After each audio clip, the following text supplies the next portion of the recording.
We are live. We are live. Welcome to Dr. Frita Live, where we talk about all the latest trending medical headlines and celebrity health news. I am your host. I'm not a horse. I am your host, Dr. Frita. I'm a quadruple board certified MD, and we've got a loaded show for you today. We'll start off talking about a really sad story. Real Housewives of Salt Lake City's Mary Cosby has suffered a very tragic loss. Her 23-year-old son passed away, and they were very open that he was struggling with addiction. And so we'll talk about the reality of recovery and relapse. And then we will talk about the Surgeon General nominee for the United States of America. Yes, Dr. Casey Means is a doctor, but she has no medical license. She never completed a medical residency. She's never had a board certification in medicine, yet she is up to be nominated. She has been nominated, has sat through a hearing for Surgeon General. She also is an ally of RFK Jr., and she has some very questionable beliefs when it comes to vaccinations in children. We'll talk about that, and then I'll give you a reminder of some of the diseases that are quite prevalent right now that are vaccine preventable. And I want you to tell me, do you think it's important for the nation's doctor, the Surgeon General, to actually have a medical license? And then we'll play my favorite game, myth versus fact. We will talk about the former NBA star, Chris Bosh, because he passed out. He collapsed. He has no idea what happened, as in, he lost consciousness completely. He woke up in a pool of blood. And so we'll talk about what happens when someone faints or has syncope. We'll discuss some of the myths versus facts and clear some of those things up. And then we'll get into our second weekly dose, and we'll talk about the BAFTAs. Yes, the British form of the Oscar Awards. I'm sure you've heard by now that Michael B. Jordan and Delroy Lindo were presenting at the BAFTAs when someone yelled out a racial slur. Yeah, they said the N-word with a hard ER. The person who yelled it out actually has a diagnosis of Tourette's syndrome, okay? It was John Davidson. So we're going to talk about it. I'll explain to you what Tourette's syndrome is and coprolalia, and we'll talk about, was it intentional? Was it not intentional? Can we charge it to his disease and not his heart? How did the BAFTAs react to this racial slur? What do you do when a complete society is offended by someone who has a disorder? Are you an ableist if you're offended? Oh, we'll get into it. I definitely want to hear what you have to say. And then we will talk about Snooki. Y'all remember Snooki? She is a reality star icon, and she has shared, she was in the New Jersey or Jersey Shores. She shared that she's been diagnosed with cervical cancer, stage 1 cervical cancer, and she thanks Pap smears for catching it early. So we'll talk about cervical cancer, what it is, and the ways, because there's more than one way, the ways that you can prevent cervical cancer. And of course, we are live. I'm Dr. Frita. I will be asking you questions, but you can ask me questions as well. So please go ahead, hit that like, hit that subscribe, because we're about to have a great show here today on Dr. Frita Live.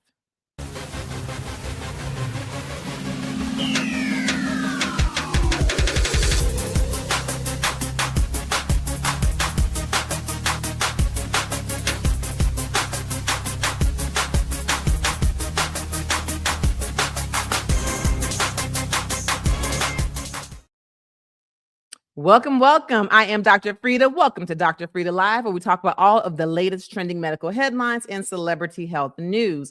I don't talk about it all by myself. I like to welcome my co-host and my office manager to the stage, Miss Shador. How are you doing? Hey, good, Dr. Frita. How are you? I'm doing well. I'm doing well. How was your weekend? Had a good weekend. Had a birthday. My other half or twin was out of the state. Oh, no. Left me all alone. Did you end up having a good birthday anyway? I hope you relaxed on your birthday. Yeah, I did. I spent some time with the little one, of course. Took Of him to a jumping place and whatnot. So had a good time. All right. Well, if I know your twin at all, she's going to have you in the streets at least a little touch to do a makeup celebration. All right. But happy birthday. Happy birthday. Yeah. My weekend was pretty exciting. We had no basketball this weekend, and so it was all about Moa. And I got a chance to go to the AMA Annual Heritage Fund Gala. So the AMA, Atlanta Medical Association, is a wonderful, brilliant society of Black physicians. And there was a time, for those of you who don't know, when Black physicians were not allowed to be in the American Medical Association. We were not allowed to be in the predominantly white medical associations. And so we did like we always do. We established our own, and we do community service. We provide health education. We do health fairs in underserved areas. It's such a wonderful organization. And we provide scholarships, which was the purpose of this ball. So it was a wonderful community positive event. And I got a chance to dance. I was there with my bestie, Dr. Carmen Blue, and we just had a good time just meeting different doctors. I got a chance to meet the second Emory student, the second Black Emory student in history, and she's now a physician. She's retired now.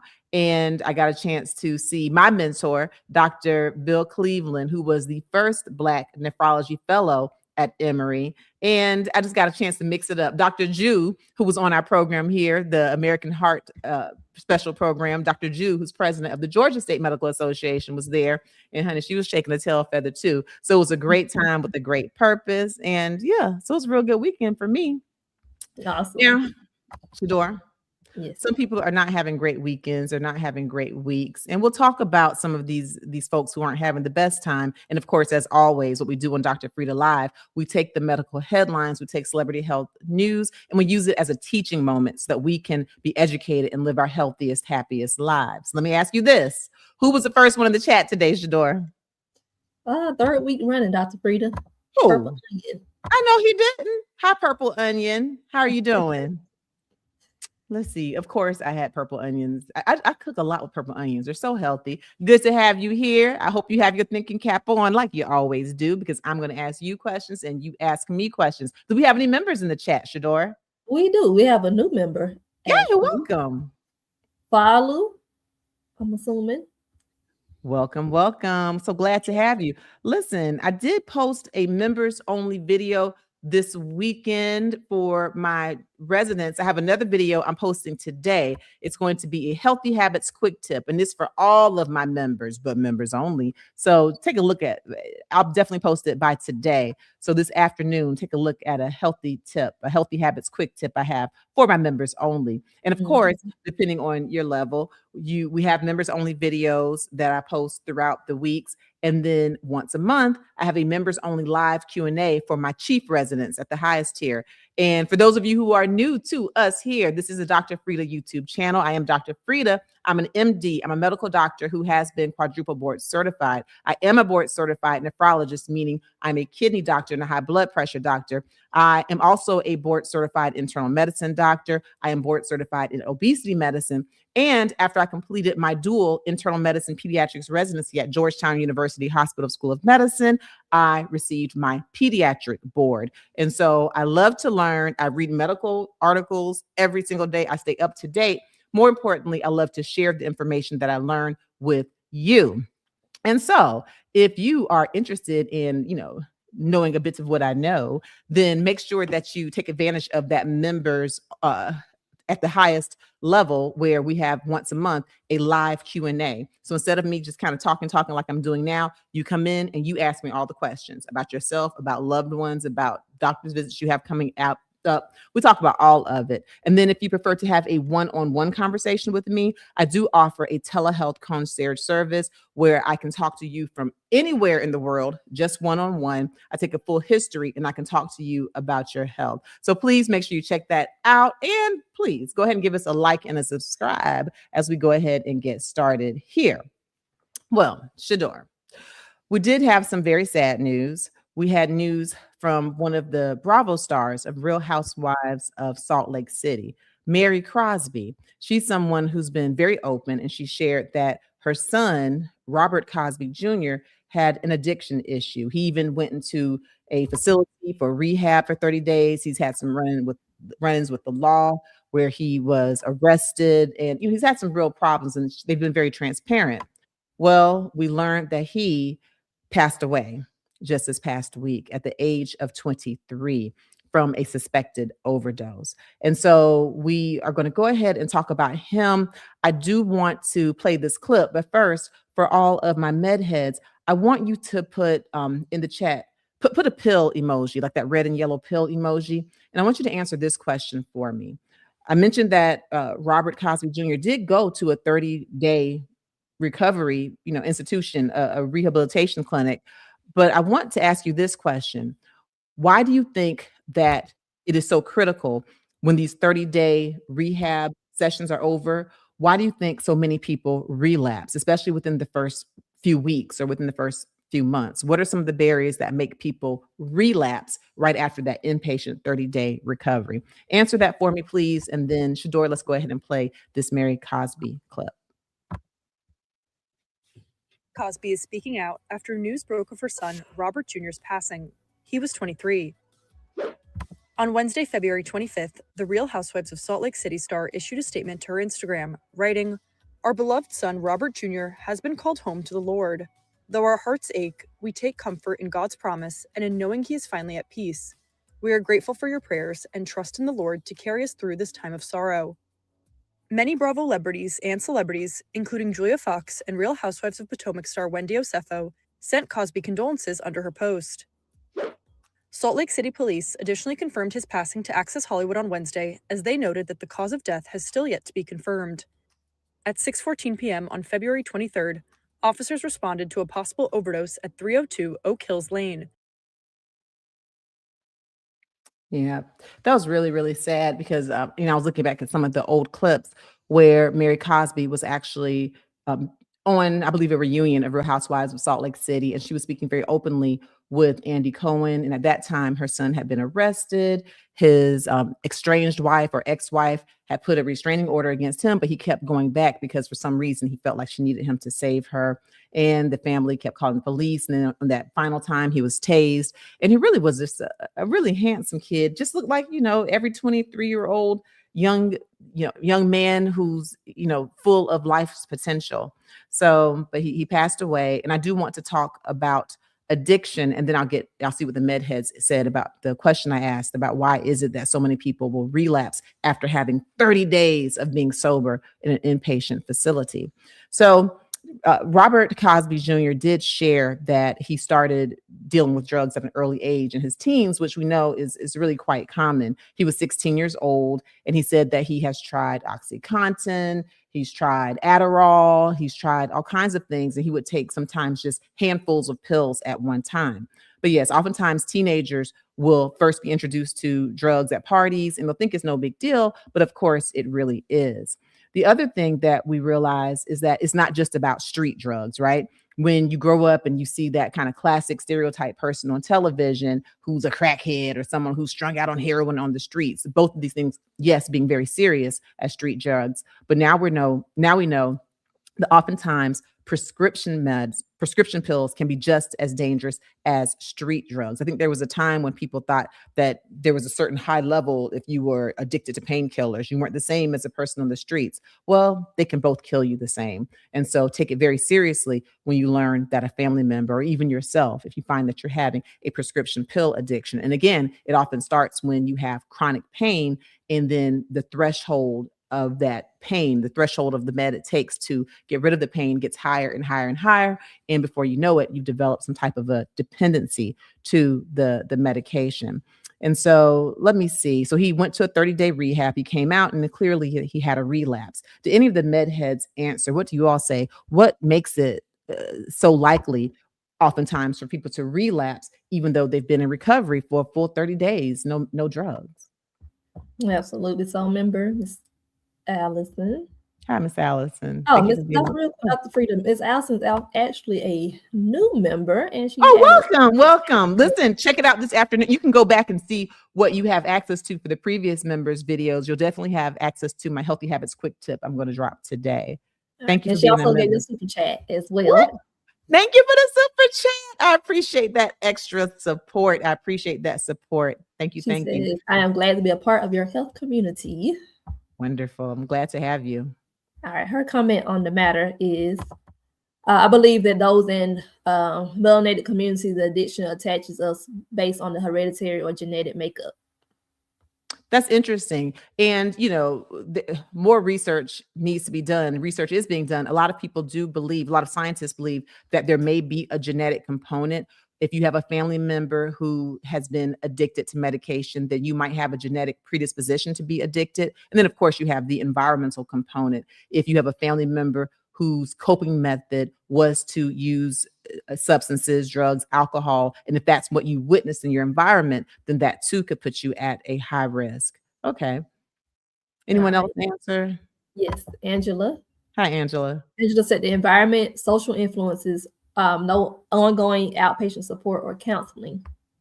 That's true. Okay. So that environment. So when you're in the 30-day inpatient rehabilitation, you have counselors, you have no access to drugs. That's a big one. You don't have your best buddies who are around you doing drugs. And so your environment is very different, right? So yes, I agree. Once you're out, that environment changes. And even if they set you up to go back every so many months or weeks, you don't have that daily continuous counseling. So that's a good point. Yeah. Yeah.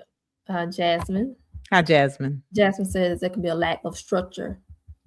A lack of structure once you leave. That's true. When you're in rehabilitation, when you're in inpatient rehabilitation facilities, there's a schedule. You wake up at a certain time, you go to counseling, you go to, creativity sessions, there's art, there's speaking, there's group therapy, very, very structured. If you're at home and you're just alone with your thoughts, perhaps intrusive thoughts leading you to want to go to take a substance, then that's a big change. So yes, I think really the big thing is, even when you go into those 30-day rehabs and you have quote unquote recovery, you have to be very careful that a system is set up to keep you from relapsing, because relapsing can occur with anyone. It's not a sign of weakness. Addiction is a disease. It's an illness. And I want to ask another question of my med heads. And for this one, just give me a heart. Give me a nice little red heart. Answer this, please. Tell me, what are some healthy ways that you can support a loved one who's going through addiction without taking away from yourself too much, without harming yourself, or what's that balance? What are some healthy ways that you can help someone if they're dealing with addiction? Okay. And while y'all are putting that in the chat, let me just talk to you a little bit about the science of addiction. So addiction, right now we're talking about substances when it comes to Mary Cosby's son, the late Robert Cosby Jr. But there are other things. There are substance addictions and there are behavioral addictions as well. And it all comes from a reward pathway that we all have, okay? Something that causes a dopamine release. So when someone gives you a compliment, they like your outfit, or when you are watching your favorite movie or eating your favorite food, you get a dopamine release, right? It's like a nice little surge of joy, a surge of happy. Even when you have some exercise and you're running, you start to feel that euphoric feeling, you can get a little dopamine release.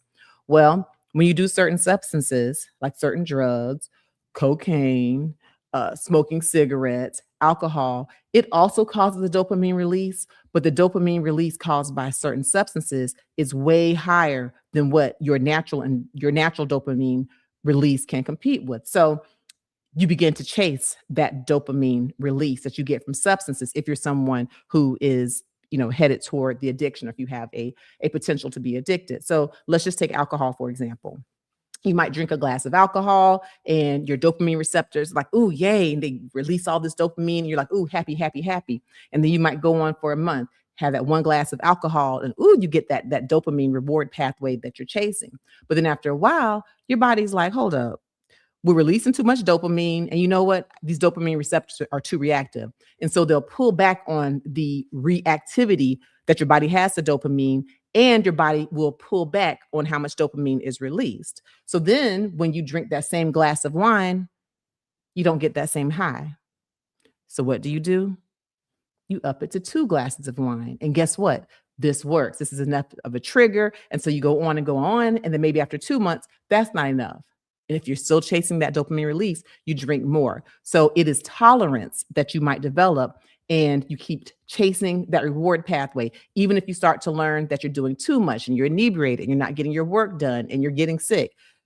The whole point behind addiction is that even if logically you recognize that what you're doing is harming your life or even harming your body, you still do it. There is a compulsion to do it. That's addiction. And that's what, unfortunately, Robert Cosby Jr. was dealing with.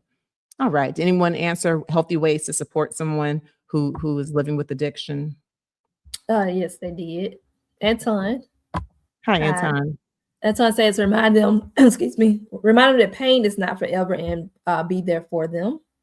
That's good. So just offering your support. Good. Yeah. And then another very important thing is to recognize that we have professionals. Okay. So if someone is living with addiction, then you want to give them support, but you also want to give them a source. And Shador, I believe we have a slide, and I want y'all to please take a screenshot or to jot down the number, and we'll get that to you, of a resource if you have someone who is living with substance use. Here it is. So take a screenshot or take your smartphone and just take a picture of my screen here. And, so if you have someone who's living with substance use, be it alcohol, be it nicotine, and do know that there are behavioral addictions as well, such as shopping, such as eating, such as gambling. Okay. It's still dealing with that reward pathway. And all of these addictions can be harmful to your life. But certainly, my prayers are going up for Mary Cosby and her family. And, as she deals with losing her son, her 23-year-old. All right. And also I do have a video. I did have some short form content I did on Mary Cosby, where I go through 5 facts about addiction. So make sure you check that out after you're finished with this live. And I also have another content that I did on just the science behind addiction. So if you go in the YouTube search bar, Dr. Frita Addiction, then you'll be able to see where I break down the reward pathway, the brain, the dopamine, all of that in a way that's easy to understand. All right. Please go ahead and give us a like and a subscribe and share it. Please, everybody who's here supporting me, thank you. Please just take this time and take the link and share it with one person at least. And that will really help us. And that helps with the algorithm. It lets YouTube know that we're here and that we're giving evidence-based medical information. Now, speaking of medical information, there was a big hearing that just occurred in this past week. We're on the lookout for the nation's top doctor, the Surgeon General. Well, here's the issue. The nominee, Dr. Casey Means, the person who's nominated to be the nation's top doctor, the Surgeon General, has no medical license. She's never completed a residency. She has no board certification. She's an ally of RFK Jr. And even during the hearing, she shared that she would not openly encourage parents to get life-saving vaccinations, despite us having a measles outbreak like no other in 30 years, despite the flu, how serious the flu season was. Unlike previous Surgeon Generals, she did not commit to encouraging life-saving vaccines. So there you have it. That's who's nominated. I do have a question as we get ready to play the clip of Dr. Casey Means. She did complete medical school and she's a wellness influencer. But I have a question, and in the chat, I want you to put doc, D-O-C, capital letters, put doc, and tell me, do you think that it's important for the nation's top doctor, the Surgeon General, to have a medical license or to have completed residency? And so let me know what you think and tell me why. All right, let's go ahead and play this clip and then we'll see what the good old med heads have to say. Over on Capitol Hill tonight, the 10th exchanges involving President Trump's Surgeon General nominee grilled by measles outbreak right now here in the U.S. Jay O'Brien on the Hill for us.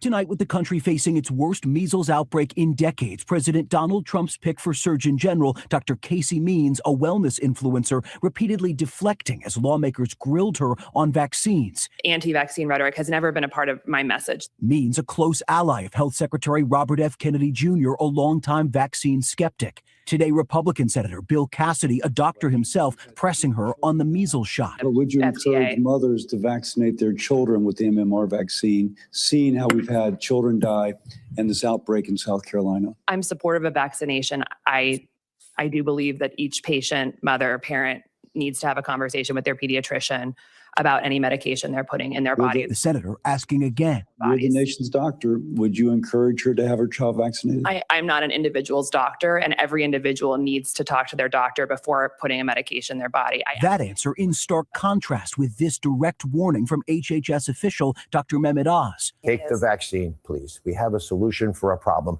Not all illnesses are equally dangerous, and not all people are equally susceptible to those illnesses. But measles is one you should get your vaccine. And today means also refusing to rule out a scientifically debunked link between vaccines and autism. As a biomedical researcher and physician, I am not going to sit here and say that we should not study something in the future. I agree, but you have scientific evidence. The overwhelming body of scientific evidence says vaccines do not cause autism. And David, there were. Yep, that hearing just blew my mind. And I did go on the Don Lemon show to talk about this, after she had her hearing. And one of the things I said to Don Lemon was that the way that she is dodging the question about vaccines and saying, I'm not necessarily going to encourage parents. That needs to be a decision they make with their pediatrician. They need to have, shared decision making. Well, of course, there's always informed consent when it comes to vaccines. Anyone here who's a mother, I'm a mother of 3. We always get shared the risks and benefits, and we have to consent to having vaccines. Here's the issue. When a pediatrician or the nation's top doctor is talking to you, it's important for everyone to understand you're not on the same level as far as medical information, or at least you shouldn't be. Historically, the top doctor and of course your pediatricians are board certified. They've had years of experience. They can tell you about the science. They can tell you about the safety. And so you do need a doctor to take a stand.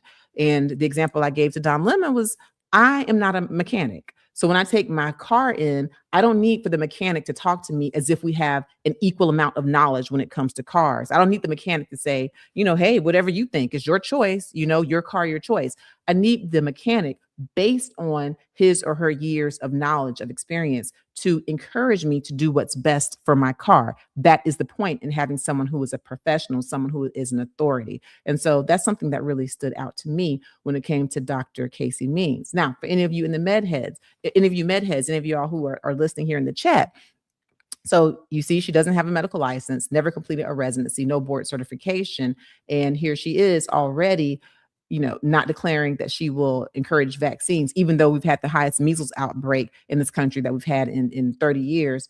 And even Dr. Oz, who initially was kind of being equivocal about it, has outright stated after this measles vaccine, he understands that measles is extremely contagious. If you are not vaccinated by the measles and you're exposed to the virus, you have a 90% chance of getting it. And we've already had a couple of kids to die just this past year during this measles outbreak. And over 95% of the people who are getting measles here in the United States are unvaccinated. Okay. So we have very sick people. We have people who can end up getting irreversible conditions. There's a certain type of an encephalitis that is subsclerosing, and it can cause you permanent neurological deficits in children and in adults. And so it's really, really quite serious measles. You can get measles related encephalopathy, you can get measles related pneumonia, and you can pass away. We've had people to pass away. All right. So I'm curious for you good folks in the chat, for my med heads, do you think it's important for the U.S. Surgeon General to have a medical license, to be board certified?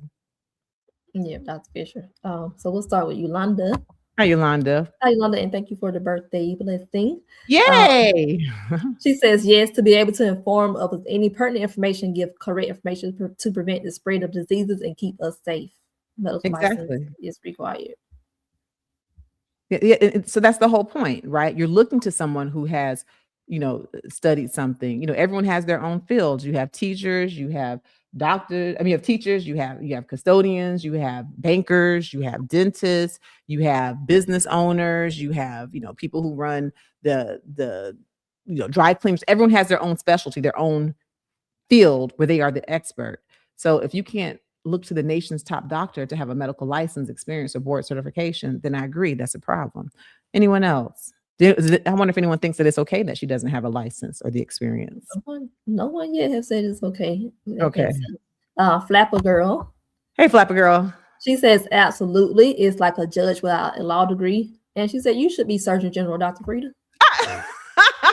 Thank you. Now, see, even though I have all of my board certifications, medical license, decades of experience at this point, if they saw me, according to this administration, they might automatically assume I'm DEI.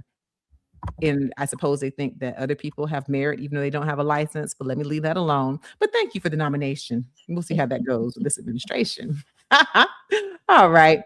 Very good. So most people felt like at least she needs a medical license or board certification. I agree. We'll see what this Senate does. I will say, even though Dr. Bill Cassidy, who is a Republican and he's a physician, he is someone who is pro-vaccines. He is someone who encouraged the hepatitis B vaccine schedule to stay the way it was. RFK Jr. and his CDC changed it.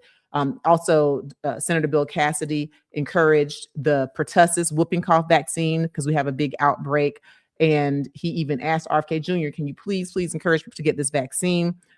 You know, still not happening because we know RFK Jr., head of Health and Human Services, is an open vaccine skeptic.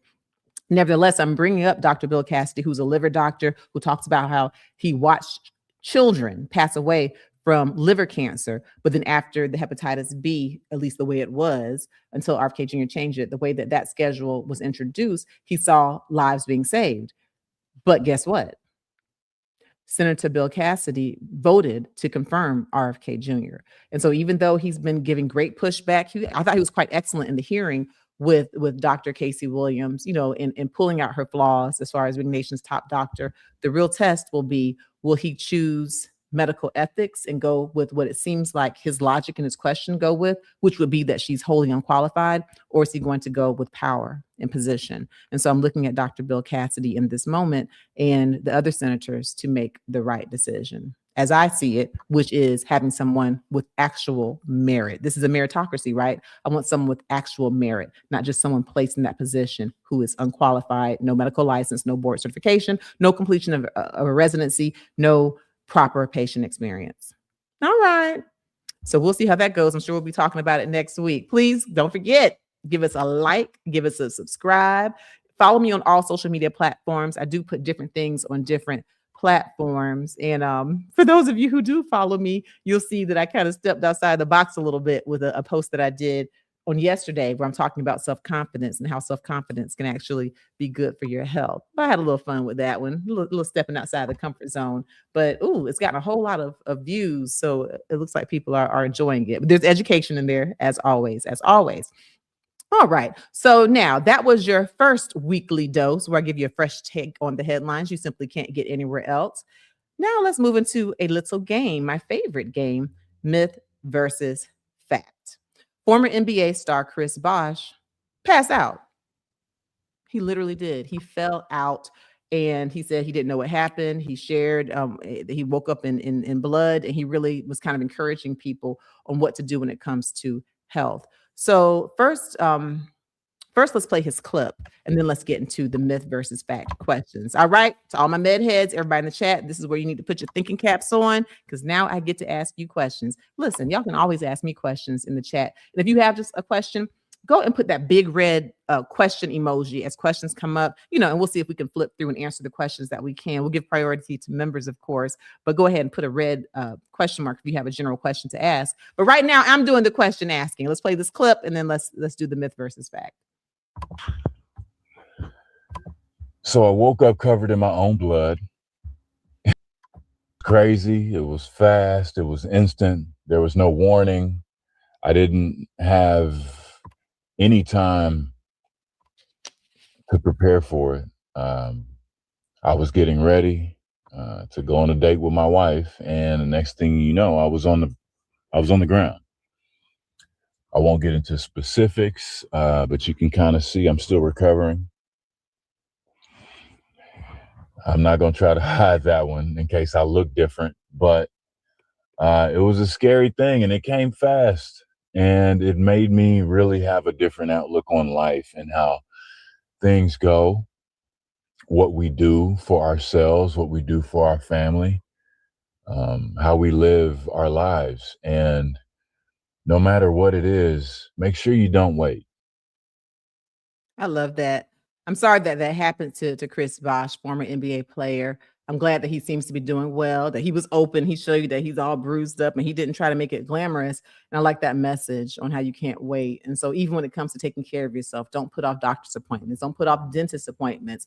And, of course, if you didn't watch the special, you can go check it out on our replay, our American Heart special, where we had Married to Medicine's Dr. Contessa from the Bravo show. She was here. We had national medical expert Dr. Jen Cottle. She's been on Today's Show, Good Morning America, Tamron Hall show, CNN. She was a part of our panel. We had Dr. Jew, who is the president of Georgia State Medical Association. We had Cardi B's dentist. Hello, is me. Hello. We had Cardi B's dentist, Dr. Catrice Austin. It was really just a power-packed panel. We had Dr. Ken McCrae, Dr. Kevin McCrae. I'm telling y'all, make sure that after you finish this live, you go check out the American Heart special. It aired on February 25th, but you'll be able to find it here. Please make sure you give us a like on that and share it. Okay. But yeah, but I like how he shared, it's just important to take care of yourself. And I also like that he was going on a date with his wife. I thought that was nice also. But let's go ahead and let's talk about myth versus fact. So he fainted. He passed out, right? So let's deal with some myths versus facts when it comes to fainting. Let's start with myth versus fact. Statement number 1. And let me see the answers y'all give us. Let me see what y'all say. All right. Before I get into that one, Dr. Frita, shout out to our member, Miss Andrea. Hey, Miss Andrea. Thank you for being a member. Thank you for the birthday wish and blessings. Oh. All right. Statement 1. Fainting while seated or lying down is often more concerning than fainting while standing. Interesting. Put an M1 if that's a myth, and F1 if that's a fact. Is fainting while being seated or lying down, is that oftentimes more worrisome than fainting when standing up? This is going to be a curious one. I can't wait to see the answers on this one.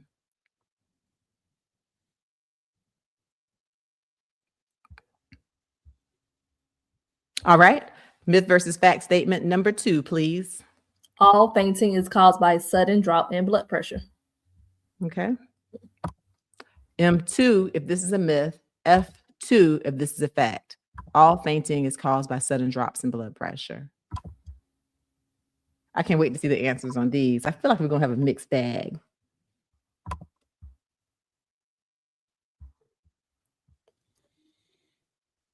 All right, pencils down, pencils down. All right, Shador, who are our takers for myth versus fact statement number 1? Absolutely. Fainting while seated or lying down is often more concerning than fainting while standing. And we do have a mixed bag, Dr. Frita. Okay. Let's see. Marina, hello. Hi, Marina. She says a myth. A myth. Okay. Flapper Girl says it is a fact. Ooh, Flapper Girl. We're already getting some. Yeah, it's going to be an interesting explanation for this one. Miss Katrina. Hi, Miss Katrina. Says a myth. A myth. Okay. Rosie, hello. Hi, Rosie. Rosie says a fact. Rosie, that's a fact. So we do have a little mixed bag here. Yolanda also agrees it's a fact. All right, Yolanda. And Elonia says it is a fact. A fact. Okay. And so read that statement for me again, please, Shador. Fainting while seated or lying down is often more concerning than fainting while standing. That is a fact.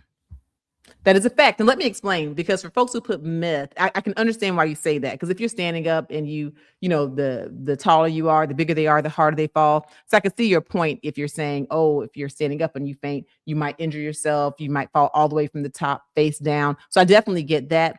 But let me tell you why this question was chosen in this way. If you're fainting while standing up, there is a great chance that perhaps you had a decrease in the blood flow to your brain. Perhaps your blood pressure went down. Maybe you had some type of reaction or fear. And then once you lie down, well, then you'll have more blood flow to the brain, and there's a great chance that you'll wake up. And you've probably seen that if you've ever witnessed someone who fainted, once they are on the ground and their brain is at a level where their heart is, and they get that proper blood perfusion, blood flow to the brain, they wake up. Okay. It's a gravity issue, right? And then it's like, okay, good. Now that they're lying down, they're fine. But if you're already lying down, if you're already sitting down and you faint anyway, then we know it's not likely to be just a kind of a blood pressure thing. And the likelihood increases that if you faint while you're already lying down, the likelihood increases that you might have an arrhythmia or an abnormal heart rhythm. You might have a pulmonary embolism, a blood clot that's gone perhaps from a deep vein like in your leg into the heart. You might have a severe anemia or some active bleeding, like a GI bleed, okay, like bleeding from a polyp or bleeding from diverticulitis. The chances of it being a more serious cause for fainting, that goes up if you're lying down or sitting and you still bleed. It's very common for people to be standing up into faint because the blood pressure drops. But then once they're lying down, they're fine. But if they're already seated, then we know it's not as simple as, a little dehydration or a little blood pressure. It's probably something more serious, like a heart arrhythmia or blood clot or something like that. That's why the answer was placed in that way. But I definitely get it. If you faint while you're standing up, then perhaps injury will be the reason. But as far as the etiology, the cause, we're more worried if you faint and you're already sitting down. That's when we're like, oh, shoot, this is something really serious. Okay, so that's good. That's good. All right, myth versus fact statement number 2. All fainting is caused by a sudden drop in blood pressure. Okay. All right. Mr. B. Hi, Mr. B. Says a myth. A myth. You don't think all of it's from sudden drop in blood pressure? Okay. Pamela agrees it's a myth. Myth. Hi, Pamela. Our member, Peace Oasis. Yay, Peace Oasis. Thank you for being a member. And I told you, just go back and follow and check. I'm going to put that members only video up for you this afternoon. Peace Oasis says a myth. A myth. Okay. Audrey agrees that is a myth. Hi, Audrey. Elonia says a fact. A fact. Okay. Anton also says a fact. Hi, Anton. Rosie says a fact as well. Okay, so we do have a mixed bag. Let's go. Mm-hmm. And our member, Miss Andrea, says a myth. Miss Andrea, you've been a member for a while, Miss Andrea. Thank you. Does it tell you, Shador, how long she's been a member? We gotta go back and look at that. It's been quite some time. Probably one of the longest of anybody. Yeah, you one of our originals. So thank you. Mm-hmm. Okay. And Miss Elaine, member as well, says a myth. Hi, Miss Elaine. Thank you for being a member. So you say it's a myth. Read that for me again, Shador. All fainting is caused by a sudden drop in blood pressure. Okay, so this actually is a myth. But as I was alluding to when I was saying that a lot of people faint when they stand, a great amount of fainting is from a drop in the blood pressure. But there are serious things that, other than just blood pressure, that can cause fainting, including abnormal heart rhythms, ventricular tachycardia, atrial fibrillation, all those things. If you have a stroke, you can even faint from that. If you have pulmonary embolism, blood clot to the lungs, you can faint from that. Severe anemia, bleeding out. If you have other electrolyte abnormalities that lead to complications, like if you have extremely high potassium or hyperkalemia, if you have hyperglycemia, like a high glucose and go into like a diabetic coma, you can pass out. If you have very low blood sugar, hypoglycemia. So you see, there is a laundry list of causes for passing out, even though low blood pressure is a very common one. All fainting or all syncope is not caused by the blood pressure dropping. Thank y'all for that participation. And I always love it when we have mixed answers because that lets me know that there is learning opportunity. So yes, again, even though low blood pressure can be a cause, it's not the only cause. And one of the main things that we target here from week to week is fighting high blood pressure. And so I want you all to make sure, if you have not done so already, please make sure you purchase my book, Under Pressure, A Guide to Controlling High Blood Pressure. In that book, I talk about not only medicines and traditional ways to lower blood pressure. I also spend a great amount of time talking about holistic ways to lower your blood pressure through lifestyle, through using food as medicine, through low salt, through low stress. I go into detail on how we approach it in an integrative fashion, okay? So make sure you can go ahead and click the link in my description or go to my one-stop shop, drfrita.com. I want you to stay tuned because I have some really exciting information, something exciting coming up about this book. So just keep on following us. Speaking of which, make sure that you follow, subscribe, and go ahead and hit a like and share. Please share this video to let the good folks know that we're here. We're here. Get used to it. And we're giving evidence-based information. All right. So now let's get back to it. Let me give you your second weekly dose, where I give you a fresh take on the medical headlines you simply can't get anywhere else. And oh my goodness, this one, I'm very curious to see. I want to see y'all interact for me, please, because I'm just curious to say which way that you go. When it came to the BAFTA, okay, the BAFTAs, that award show, it's like the British version of the Oscars. You probably have heard that actor Michael B. Jordan and Delroy Lindo were presenting, and someone in the audience yelled out the N-word with a hard ER. They yelled out a racial slur. As it turns out, the person who yelled out this slur was John Davidson, who does have a diagnosis of Tourette's syndrome, okay? And if you're familiar with Tourette's, you know that can cause you to have vocal tics or outbursts that are involuntary. Okay. Nevertheless, he yelled it out, the N word, and reportedly he did it more than once in the middle of these two Black men being on a grand stage at what should have been a wonderful moment. And so we're going to play a clip. Okay, we're going to actually play a couple of clips, and then I want to see what your take is. And I'll go ahead and give you the heads up. And when you're ready, please put a black heart, emoji. And I want you to answer this question. And it's kind of a multi-layered question. I want you to tell me, do you think, one, that the BAFTAs handled this well? Okay. And because I'll tell you, there was a 2-hour delay where they could have edited out the N word.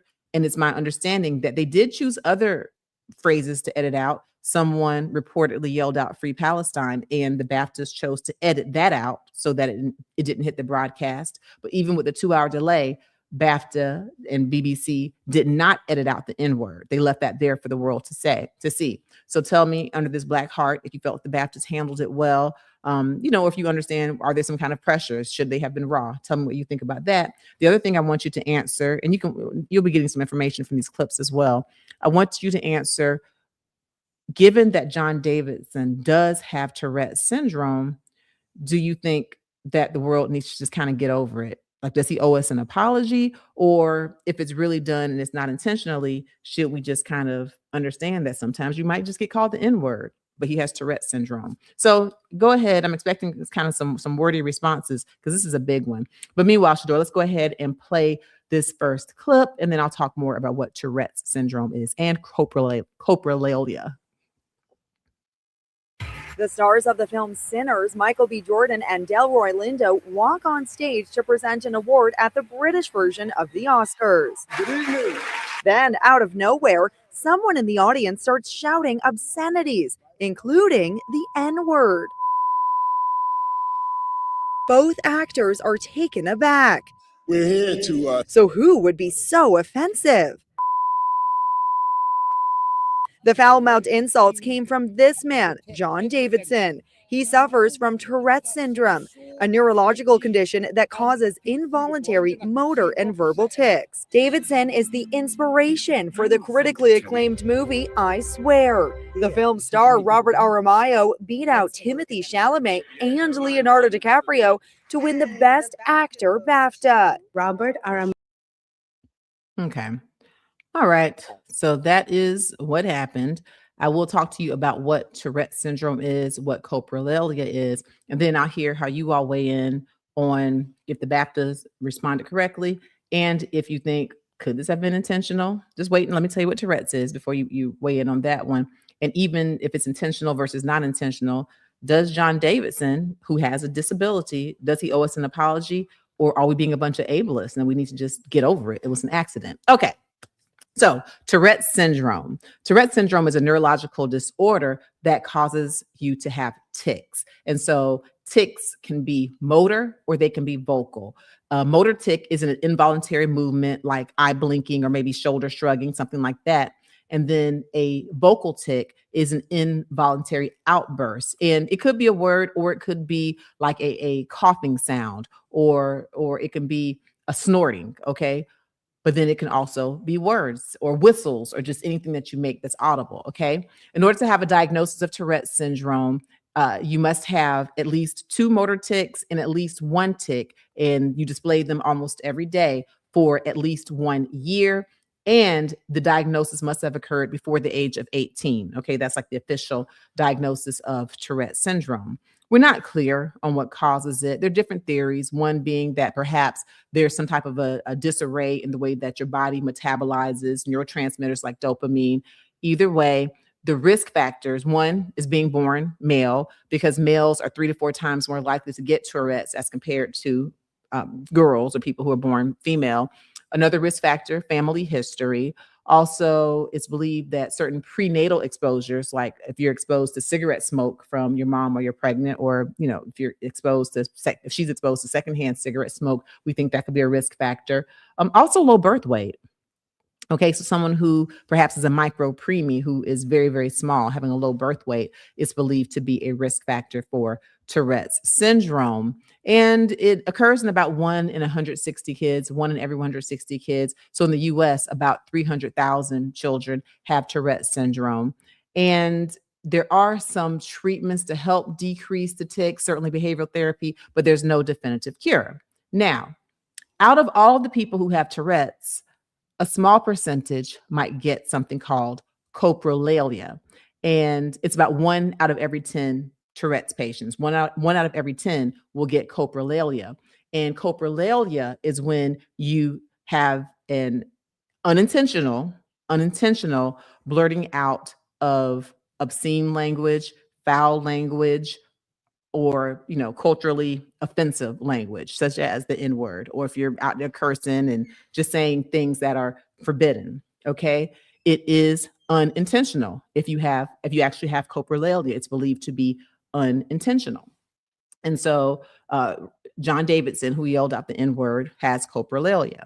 So the way that the BAFTAs handled it, they did have their Mr. Cummings went up to the stage and he explained to everyone after the N-word had been yelled more than once, reportedly, and while the 2 Black actors, Michael B. Jordan and Delroy Lindo, were presenting, he said John Davidson has Tourette syndrome and his outbursts are involuntary. He said, so I apologize if anyone was offended. Y'all know about the if in an apology. He said, I apologize if anyone was offended. And that's how that went. So I am curious, now that I've kind of given you a breakdown of Tourette's syndrome, do we have any Black hearts in the chat, Shador? Does anyone weigh in on if they like how the BAFTAs handled it? Or, if they think, oh gosh, they don't know, does John Davidson need to be accountable? Or if it's truly not intentional, is it his fault? Is it his fault? Hold that thought, Shador. And do we have the clip of the young lady with Tourette syndrome? She gives her take on it, and then I want to see what y'all have to say. Okay.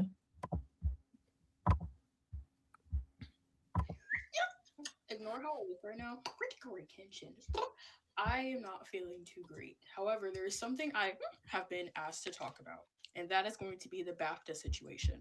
I have been seeing a bunch of outrage about it, people saying, oh, well, why would that even be in his vocabulary? He did that on purpose and all of this stuff, and that racism is to excuse. A very sad day for the Tourette syndrome community, especially for the ones that have coprolalia, because when you come online and you see thousands of people hating on your condition, specifically coprolalia, because that's something that is already very embarrassing for all of us. Not going to say that people can't be offended by the fact that somebody said the N-word as a tic. However, it's not something that somebody can control. It's not something that somebody wants to say. And I've been seeing a lot of people be like, well, he said it like when the crowd went silent. That is most likely when a tic is going to happen when you're in public, when you're in complete silence, or when you're trying not to say or do something. So we must. Okay. Interesting perspective. All right, medheads, what's your perspective? It's not necessarily an easy question, is it? That's why I'm really curious to see what you say. I have my perspective, and mine is clear, and I'll share that after y'all tell me what your perspectives are. All right, I'll let some of our members chime in. This is from Donna Michi. Hello. Hi, Donna Michi. Welcome. Donna Michi says, no, it was not handled well. Diagnosis isn't the issue for me. It's the response for everyone to understand. He couldn't help it instead of apologizing to the men who were verbally assaulted, not getting over it. Okay. So it looks like we all centered around John Davidson, the white man who has the disability, as opposed to the 2 Black men who should have been at the peak of their career, all the honors that the movie Sinners has received. They were on the world stage. And then knowing that there was a 2-hour delay and that there were some things that the BAFTA did choose to remove, that they felt that those things were offensive. And so in the 2 hours, they removed those. But somehow the N-word didn't meet the BAFTA's criteria for being offensive enough to remove. Okay, so you don't like how the BAFTAs handled it. Thank you, Donna Michi. Thank you for being a member. Member Peace Oasis says, hi, Peace Oasis. Handled it poorly. Yes, Okay. they had the opportunity to edit it out and did not. Also could have asked him to take a minute. Very telling. So, okay. So you don't like how BAFTA handled it, but you said it's telling. So they could have asked him to take a minute. Certainly, they explained apparently to the crowd that John Davidson was there, that he might have outbursts. And so they gave the crowd the heads up. But even still, you think that, yes, he has a disability, but because he was saying things that were just so offensive, that perhaps you don't just protect that one person in that moment, but maybe let him go and see what he needs to do to de-stress, if it's possible even. And if he absolutely can't stop yelling out racial slurs, then perhaps it's not the time for him to be right there on live TV. That's your thought. Okay. Okay. Absolutely. And it's interesting because and I get lots of different feedback. People are being called ableist, and y'all understand that someone who is an ableist is someone who discriminates against people with disabilities. Okay. So an ableist might say, he has Tourette's and coprolalia. Absolutely. He should not be allowed in public areas, And so they would consider, so a lot of people in the disability community would consider a person who says that someone with Tourette's shouldn't be even in the presence. They will call them ableists. Okay. Or people who are frustrated when there are wheelchair ramps and they say, oh, these wheelchair ramps make this building look ugly. I don't want it. Tell the people with wheelchairs they just can't come. They can't be those people will be considered ableist if they discriminate against people with disabilities. And so then the question is, depending on your view, are you an ableist or are you someone who is also respecting the Black men in the Black community that was disrespected? Okay. It's not an easy answer. I got mine though. All right. Anybody else? Yeah, a couple more members, Ms. Deidre. Hi, Ms. Deidre. Thank you for being a says member. BAFTA should have not played that remark, especially since they removed the other foul remarks. Okay. See, and that really woke it up for me, because at first, had they not removed any of his remarks or any of the other people in the audience, if they had not removed any of those remarks, then I would think, okay, maybe they're just trying to have, the broadcast be quite pure for us to hear every single thing. But the fact that they went through and chose to remove certain phrases, but did not remove the N-word, that's the issue, right? And they had 2 hours to do it. 2-hour delay. Okay. Thank you. All right. And I remember Miss Joyously Hopeful. Hi, Joyously Hopeful. Thank you for being a member. She says, yeah, it was intentional. He learned the word and he was thinking it, but it came out. Okay, now I'm going to address your statement, because that's where a lot of neurologists step in, and a lot of people in the Tourette's community.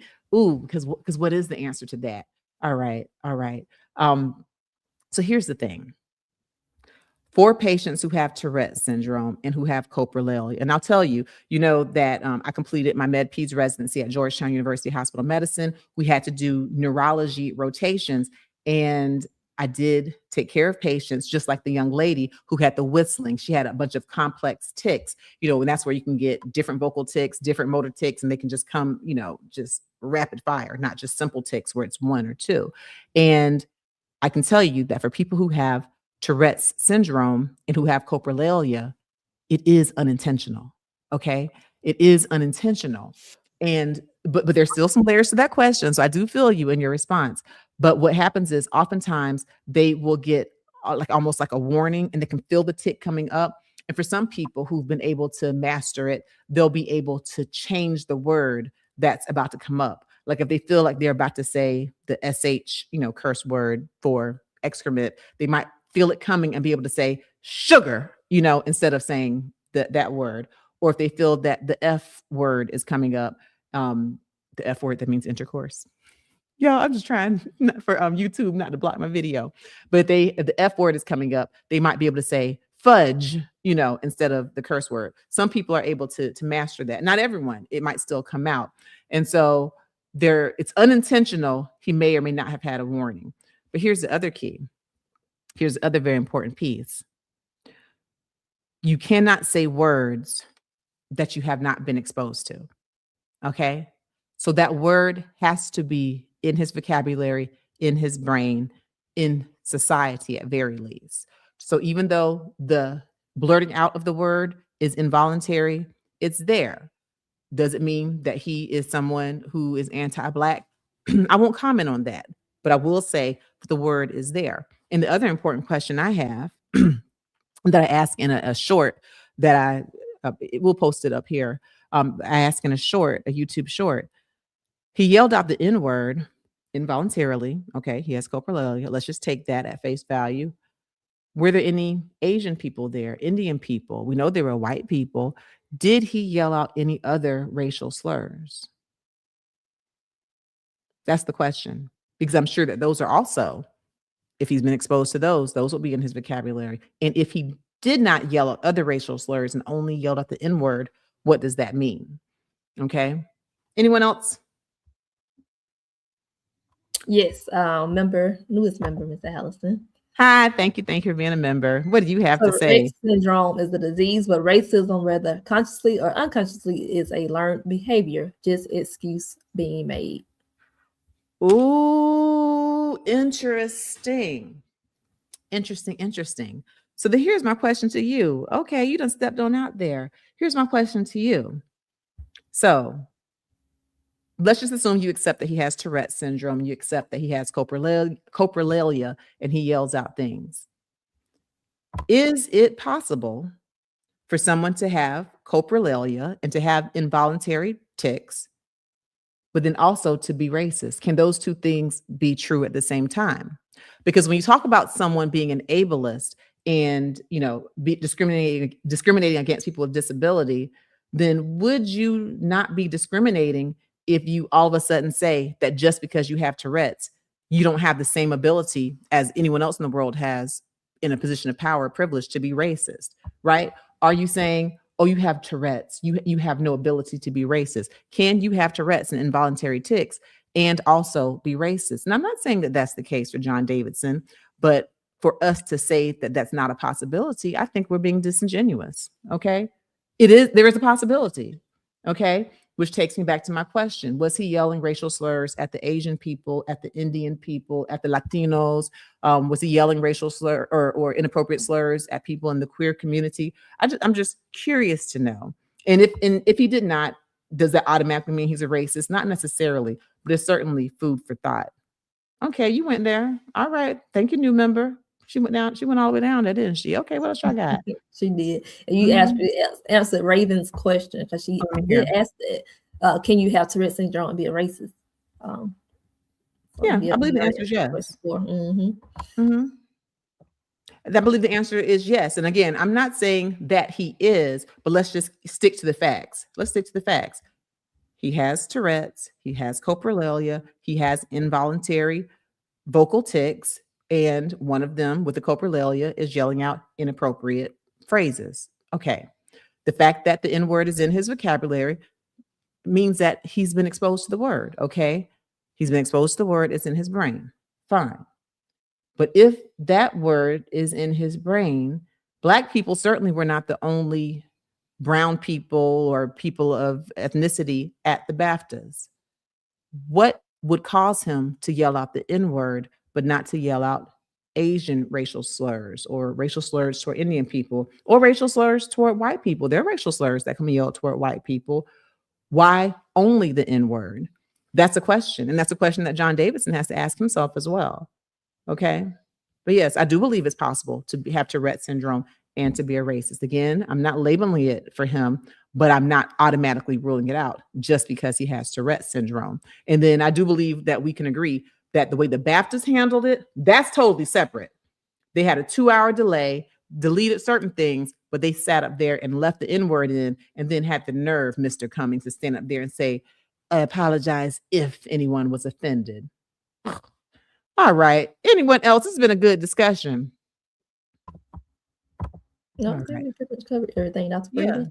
That's pretty good. Thank y'all. See, I love our med heads, and thank you. I thank all of you all for being here. Thank you for the members. Please don't forget to give us a like, and have y'all shared? Please share. I'm so serious. Just go to that little arrow, click it, copy link, and share it to someone who can watch this in the replay. It really, really would help us out if you do that. And also make sure that, once you're finished, you can click the link in the description and go to my one-stop shop, drfrita.com. And we have a freebie for you. We have a PDF healthy habits. Okay. I have 10 healthy habits to help you to live a better life. Okay. And these are some of the habits I use in my everyday life. Okay. Just, kind of like daily things. When I wake up in the morning, I tell myself everything good that I did the day before, everything I like about myself. I flood myself with the positives and try to keep the negatives at a minimum. This allows me to kind of have a good self-esteem when I wake up, and it helps me to be motivated and, not to sit and beat myself up or to ruminate. I also talk about water drinking. I talk about exercise. I talk about meditating, just 10 simple habits. So make sure that you click the link in the description or go to my one-stop shop, drfrita.com, to download that free PDF. All right. So let's continue with this dose of medical headlines where I give you a fresh take you simply can't get anywhere else. Now we're going to talk about Snooki. Snooki from Jersey Shore. She was one of the original reality icons, and she has come out and shared that she was diagnosed with stage 1 cervical cancer. And so I want to watch this clip that Snooki shares where she's giving credit to pap smears for helping with early detection. And there's a great chance that she's going to have a good life because her cervical cancer was caught at stage 1 before it had a chance to spread. But as we have Snooki in the chat, I want you all to please put in the chat and just give me a good old-fashioned smiley face. Answer this question. In addition to pap smears being a way to prevent cervical cancer, what other medical tool do we have? What other medical tool do we have or intervention to prevent cervical cancer? Now, this is a hard one, so I can't wait to see. Other than pap smears, how else can we prevent cervical cancer? Jersey Shore star Nicole Snooki Polizzi has revealed she has stage 1 cervical cancer. Not the news that I was hoping for, but also not the worst news. Just because they caught it so early. I'm 38 years old. I've been struggling with abnormal pap smears for like 3-4 years now, and now look at me. And instead of just like putting it off because I didn't want to go and it hurt and I was scared, no, I just went and did it, and it was there. Cancer's in there, and it's only stage 1, and it's curable. And that's her advice too. Polizzi is urging followers to get regular pap smears and says she may undergo a hysterectomy following treatment. Okay, that's good. All right. So I'm happy for her. And always when people have these platforms, and especially if they have, a certain bit of popularity, a certain bit of celebrity, I really appreciate people like Snooki for coming on and sharing her journey. And she's correct, because with stage 1 cervical cancer, there is a 91% 5-year survival rate, meaning that after 5 years, 91% of people who were diagnosed in that early stage are still alive. So that's a good thing, a 91% survival rate. And it goes down as the cancer starts to spread. And Shador, I just sent it not that long ago. I don't know. Did you get an image that I texted you of some stages of cervical cancer? Yes, I have. Okay. Because I just texted that. So, and just to give y'all a little bit of anatomy review for people who are born as women, your uterus is really, it's the womb. Okay. So it's down in the lower kind of front part of your abdomen, and it's not that big, when there's no baby in there. It's only about the size of a fist, really, or almost like a pear, an upside down pear. And at the bottom of the uterus, before you get to the vagina, the vaginal canal, there is a cervix. Okay. And you can see here that it looks kind of like a donut. And so ladies, when you get your pap smears and the doctors take that like duckbill speculum and that's what they're looking at. It looks like a donut. And so the reason that they do the pap smears and do that gentle scraping is to see if you have any cancerous cells or any precancerous cells. So in Snooki's case, she shared that she's had a history of abnormal pap smears, assumably, I assume that they were precancerous, and she's gone back and in this follow-up, they did catch where she actually had cancerous cells, stage 1, meaning it's just in the cervix. It hasn't spread anywhere. But then, of course, as you get to stage 2, stage 3, stage 4, where the cancer has even gone to other organs, the higher the stage, then the less likely your survival. But so that one way that she talked about getting the regular pap smears, consult with your doctor, certainly by the age of 18 or when you become sexually active.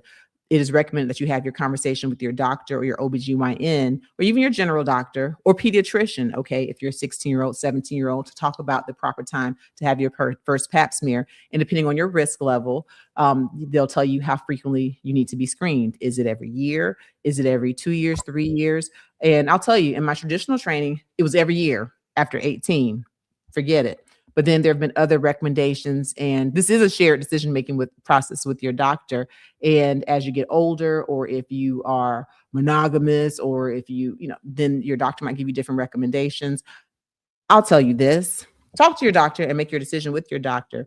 But one thing that I've learned living in this world as long as I have at this point and being a doctor for as long as I have, even my married ladies who are monogamous or who think they're being monogamous, you're not necessarily, your husband might not be monogamous. Or if you're in a long-term relationship and you're unprotected because you've been with the same person for years and you're like, oh, I'm low risk for, picking up the infection that's the number one cause of cervical cancer, there's no 100% guarantee. So keep that in mind when you have this shared decision-making process on whether or not you want to have your pap smear every year or not. And I'll just tell you, full disclosure, I encourage my patients, I'm not an OBGYN, but I encourage my patients to get pap smears every year, unless they truly become low risk, as in, look, not even having any sexual activity anymore. So conversation to have with your doctor, how frequently you should get your pap smear. Is it every year? Is it every 2 years?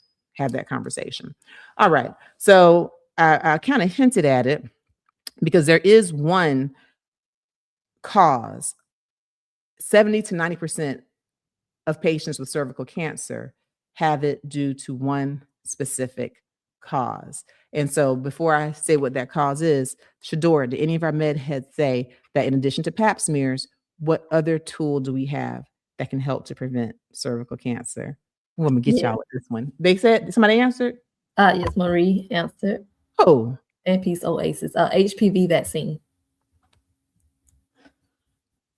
Come on to the front of the class. Do I have any gold stars? What do I have? You come to the front of the class. Absolutely, Peace Oasis. Cervical cancer, for the most part, is preventable if you get the HPV vaccine, because by far, most cervical cancer is caused by an HPV infection, human papillomavirus. And here's the thing about the HPV virus. Yes, technically, it is a sexually transmitted infection, an STI. However, it is so ubiquitous. It's so common. And the real trip is that it's often asymptomatic, meaning that, if you have HPV and you've had an abnormal pap smear, I don't want you to go and curse out your partner and be like, oh, you gave me something, because 9.9 times out of 10, your partner has no idea that he has HPV. Okay. Just like without the pap smears, you will likely have no idea that you have HPV. If you have the version that causes genital warts, that's one thing. But if it's a version that does not cause warts and it can still be causing abnormal pap smears and potentially cancer, it's one of these things that's just not symptomatic. So let's kind of try to stay away from blame and more deal with prevention. The prevention we have now is the HPV vaccine, and it's something that pediatricians offer as early as age 9, age 11. And full disclosure, all 3 of my kids have been vaccinated with HPV. Oh, I got their business out there like that. Is it HIPAA one of your kids? But let me tell you, one thing that I can rest easy knowing is that vaccine has very low side effects. It's a safe vaccine. Science is ever evolving. Safe vaccine, okay? And here is the other thing. Not only can I rest easy knowing that there is up to a 90% chance that my daughters will never have abnormal pap smears, okay, because it prevents HPV. Up to 9% is a pretty good chance. And even in males, oh gosh. Anyway, y'all, this is medicine we're talking. Let's talk about the other cancers that HPV prevents. Yes, it can prevent cervical cancer in most cases, but also some throat cancers are caused by HPV. Okay. And men and women, for that matter, can have throats exposed to HPV through oral intimacy. Okay. Oral love, oral intimacy. Y'all get my drift.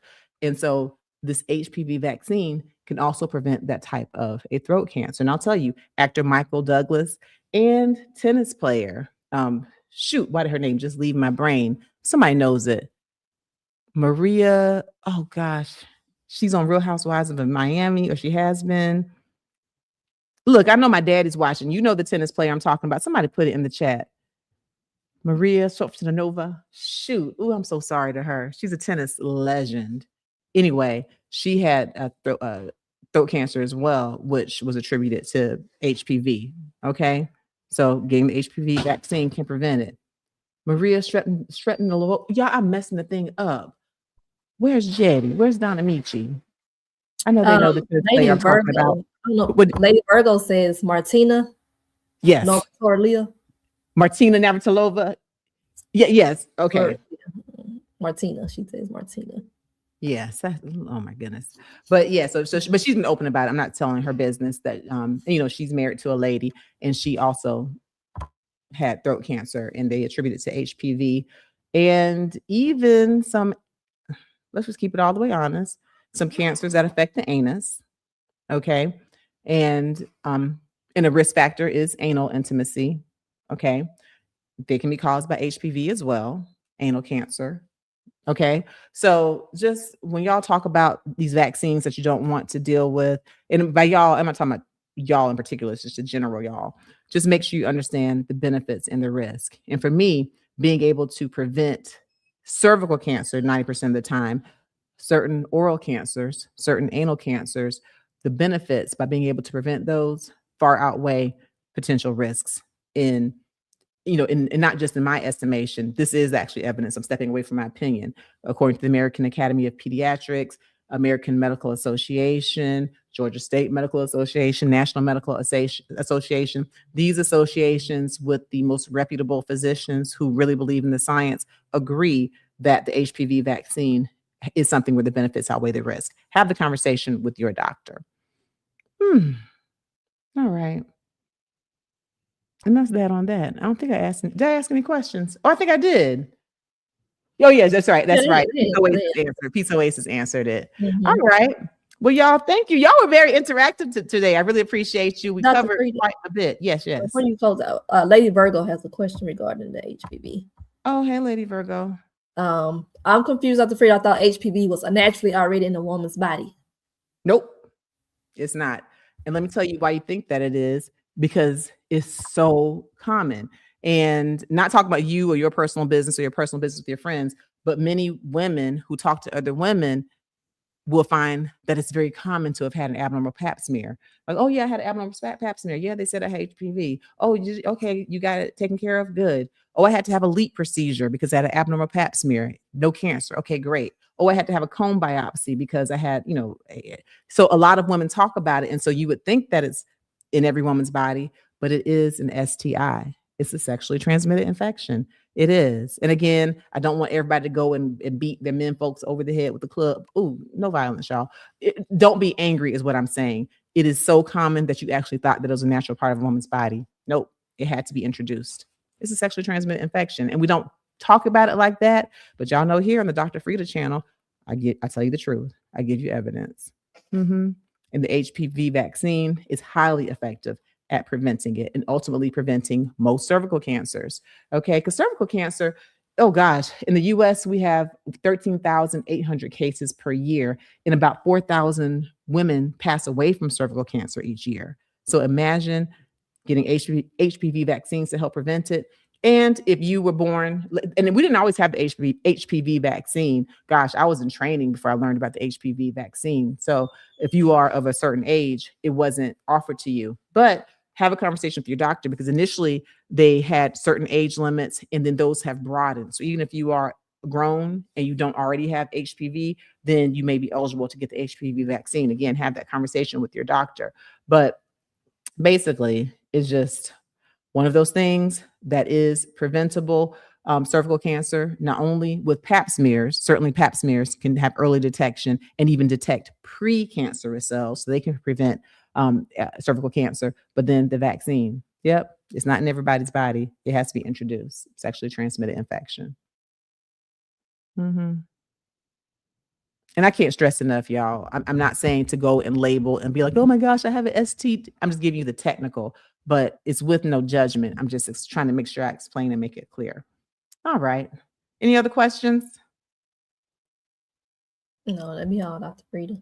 Okay. All right. Well, I certainly thank y'all for all of your participation. I don't know about y'all, but I have fun. I be liking asking y'all questions. I like it when you ask me questions too. So make sure you do it. And, for my members, again, I'm going to drop another members video. For my resident med heads and my chief residents, I dropped a video. I think it was on Friday. Anyway, I dropped it just recently on grand rounds. I did Dr. Frita's grand rounds. I'll be doing more of those. And then for the one I'm going to drop today, it's a healthy habits quick tip.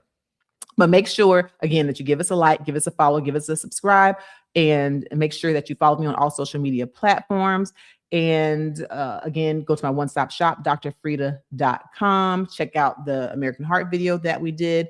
Oh, and I do want to say thank you because we are still steadily marching toward 1 million subscribers. We're up to over 969,000 subscribers. I thank you. And for those of you who are not subscribed, please come on, give us a helping hand. Give us a helping hand and help us get to 1 million.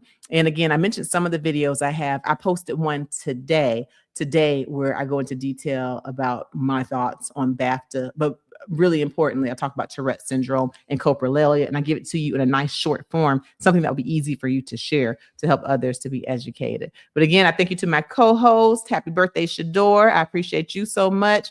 And I appreciate all of my med heads. I appreciate my members. I appreciate those who gave us super chats. And I appreciate all of you, including you in the replay crew. So I will see you next Monday, same bat time, same bat place, noon Eastern Standard Time for Dr. Frita Live. And I thank you for making Monday your healthiest day of the week.